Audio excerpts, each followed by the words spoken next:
Olá, graça e paz. Vamos refletir hoje em Romanos capítulo 5, versículo de número 12, que nos diz o seguinte: Portanto, assim como por um só homem entrou o pecado no mundo e pelo pecado a morte, assim também a morte passou a todos os homens, porque todos pecaram. Quero fazer uma pergunta a você. Qual a maior tragédia da humanidade? Talvez nós busquemos na nossa mente pela história e lembremos do Holocausto, por exemplo, que foi um evento extremamente nefasto da história da humanidade. 5 milhões de judeus foram mortos por pura ideologia política e religiosa. Talvez mais recentemente nós possamos lembrar, por exemplo, da tsunami que atingiu a Indonésia e matou muitas pessoas também e fez uma destruição muito grande. Ou outras catástrofes da natureza.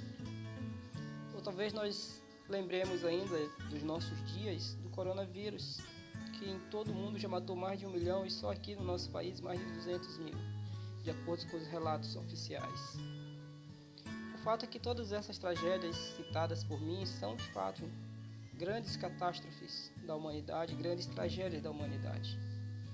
Mas é fato também que elas somadas não chegam aos pés da grande tragédia da história da humanidade.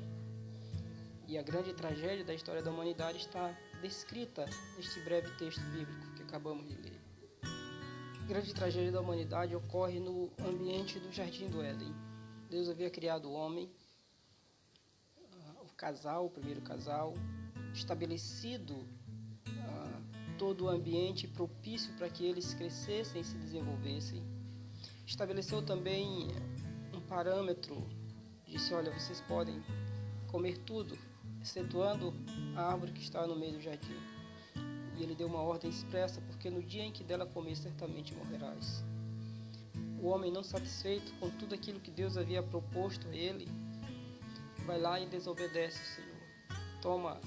No seu coração ele toma o lugar de Deus e acaba por pecar.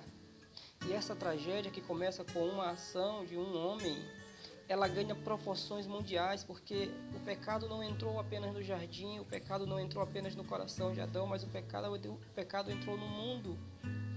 E a Bíblia diz que pelo pecado a morte, o pecado, ele não ficou restrito ao Jardim do Éden.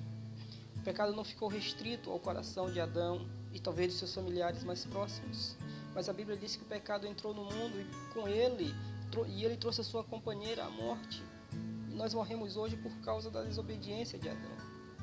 E aí a Bíblia diz que essa morte também se alastrou de maneira mundial. Ainda hoje há registro de países, de cidades, em que o coronavírus não chegou, cidades que ainda estão isentas, guardadas, protegidas de alguma maneira da circulação do vírus. Isso não ocorreu com o pecado. O pecado que ocorreu, que aconteceu lá no Jardim do Éden, ele se alastra por toda a humanidade. Ninguém está isento, todos pecaram, a Bíblia diz, e carecem da graça de Deus. Então este versículo descreve a situação real da humanidade. O homem está contaminado pelo pecado, esse pecado gera morte.